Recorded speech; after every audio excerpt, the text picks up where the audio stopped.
Dragon's Dogma, a game where you can slay monsters and be a badass, or become the victim. Fuck, help, help, help, help, help, help! He's gonna fucking fly away from me! No! Oh my god. You piece of shit. And I'm absolutely addicted to this game. And I don't even know how it came in my Steam library. It just appeared for some reason. It's like if Coke just appeared out my door and I was a crackhead. So basically the best case scenario for a video game. And to take advantage of every single ounce of that game, I have to first play it.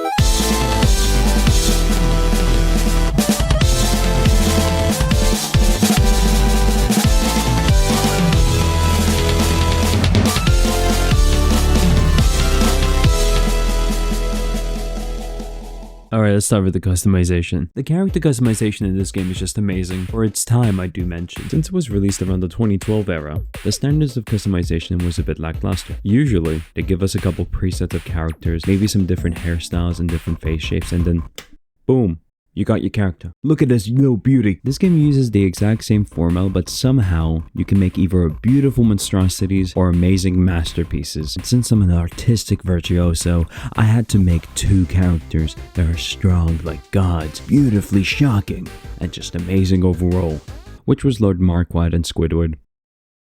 They're so perfect, so beautiful. Just puts a tear into my eye. I just love how in-depth this customization system is. You literally can change the width, the depth, the size of every single body part you see in your screen. And it's just amazing. Heck! You can even change the posture of the character. But there is one little secret where the game doesn't even tell you about it, which is when you customize your character, you're actually allocating their stats in the game. Unlike the other filthy casual RPGs where you have to make your own build, allocate your stats correctly, and hope you've done it correctly to make the build you want to. Dragon's Dogma doesn't really do that. The only thing that really sets out your build is the class you choose and the body you make. From being tall and lanky, small and swole, you're gonna have a whole goddamn different playstyle because of your body type. For example, if I want to be short but have the body stature of a fucking boulder, and it would be amazing because I will be able to carry a lot of weight and have a shit ton of stamina. However, I'll be really slow.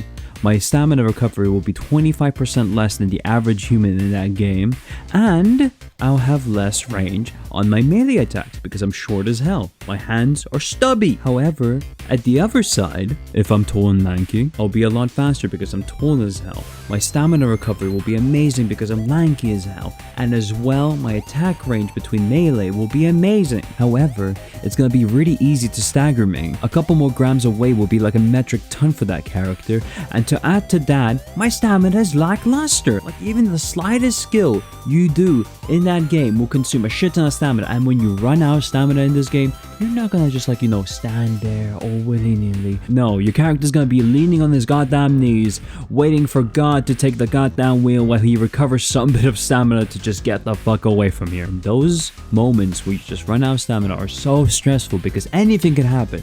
You can get your ass comboed by any single fucking enemy. There could even be just a goddamn Cyclops that just grabs you and starts munching on you. So you kind of have to be careful how you customize your character. You can't make him too short, too lanky, too small, too bulky. Like, you have to kind of balance it out. But I sadly didn't know that, so I just made a random ass character. Alright, enough for customizing the character. Let's get to the classes.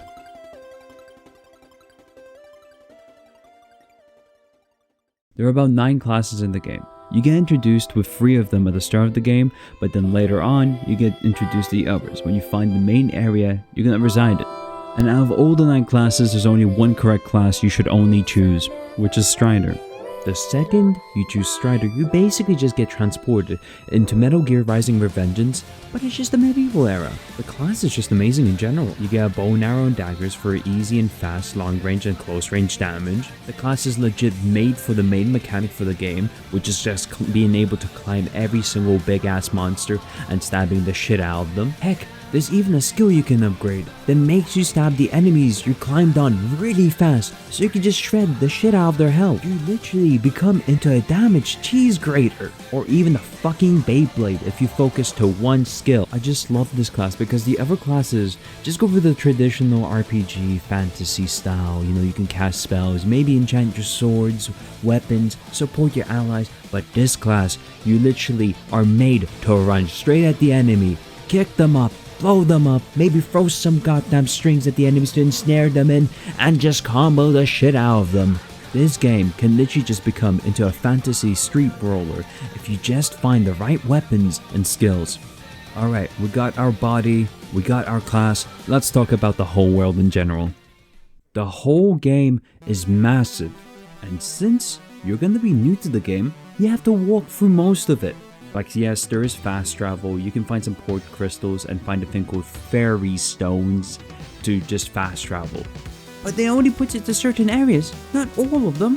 So when you get a questline, especially a main story questline, you're gonna walk miles. It's gonna take 10 or 20 minutes tops to go forwards or backwards, especially when you forget to stock up on fairy stones and you have to go all the way back to Grand Sorum to just reap your rewards. Like holy hell, this game has got me down bad. This is because it's just got me worried that I'll use up all my healable items before I even get to the main quest. It's a fun idea and all, but then when you want to finish a quest and then you find out you have to walk literally 5 miles to it, it mentally gets to you.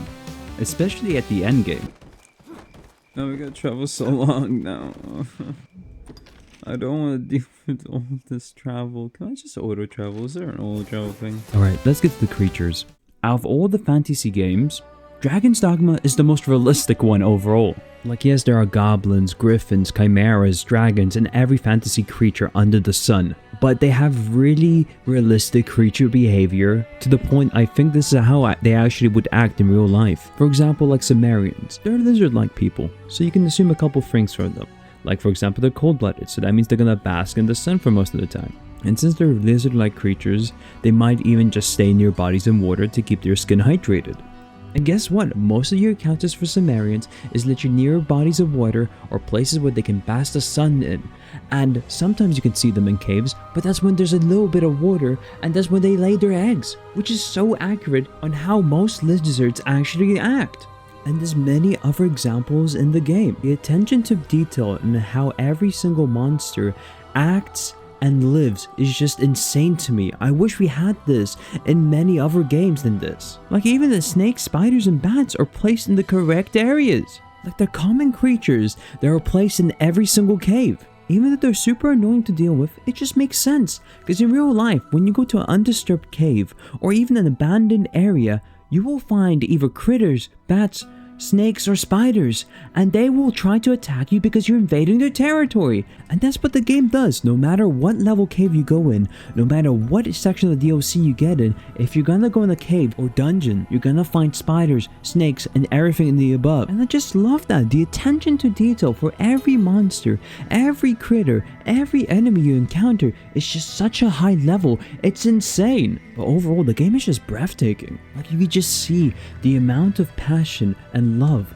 these devs, these directors, these actors put in this game. From every questline to every area, and even every single monster and creature you meet in the game, it's just amazing. It's so well made and I love it so much. Like yes, there are problems. The game is a bit janky. It's pretty old, you can't play with your friends sadly, but if you're able to overlook its janks and its small imperfections, it's literally a golden gem out of a rough batch of games we had over the past years and even the present day. Like we still get really good games and ones that are just masterpieces, but like for a lot of them, we have to worry if the game even just runs or that most of its content is not blocked for a DLC or something. It's kinda sad to see the state of gaming we have today. But through that, I was able to go back, find some old games, and actually enjoy them. It's ironic to say, but I'm actually really grateful that the games this year kinda sucked. Because of that, I was able to have more of an open mind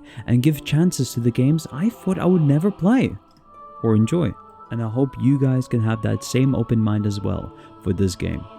Because I'm super addicted to it and I think I might actually reset my playthrough and go to hard mode. And just before I finish this video, I want to thank each and every one of you for letting me reach 62 subscribers. Generally, I never thought I was gonna be able to reach even 50, but here we are at 62. Like I'm super grateful from you guys' comments and the support you guys give me. Well, I hope you guys enjoyed the video and stay hydrated.